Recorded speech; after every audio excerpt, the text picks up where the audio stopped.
হ্যাঁ ইসরাত বল। তানহা, কি তুই কান্না করতেছিস কেন? আমি কালকে সারা রাত একটা কথা ভাবছিলাম, ভাবছি তোকে বলবো না, বাট কালকে তোর বাসায় যখন বিকেলে গেছি তখন তোর ভাই আমার সাথে। তানহা, ভাই কি অবস্থা, কেমন আরে আছিস? ইসরাত, ভালো আছি। ও বাসায় নেই? আর ও একটু বাইরে গিয়েছে, এখনই চলে আসবে, তুমি বসো না। তারপর ভার্সিটি তো শেষ হতে যাচ্ছে, কি ভাবছো, কি করবা? হ্যাঁ, ভাবছি একটু বাইরে যাব, আইএলটিএসটা করে এমবিএটা বাইরে করব।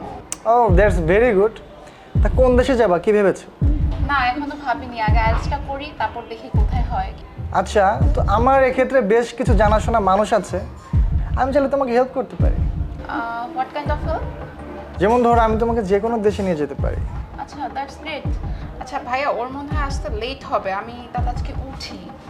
আরে দাঁড়াও, আমি কি বলি, চলো আমরা ফ্রেন্ড হয়ে যাই। মানে? ইউনো, ফ্রেন্ডের চেয়ে একটু বেশি। আমি চাইলে তোমার সব ইচ্ছাই পূরণ করে দেবো। ভাইয়া, আপনি আমার ফ্রেন্ডের বড় ভাই অ্যান্ড আপনি একটা ভদ্র ফ্যামিলির ছেলে, আপনার দ্বারা না এটা আমি আশা করিনি। Please don't cross your limit. আমি ওর সাথে ফোনে কথা বলে। শিট, আবার বের হয়ে গেল।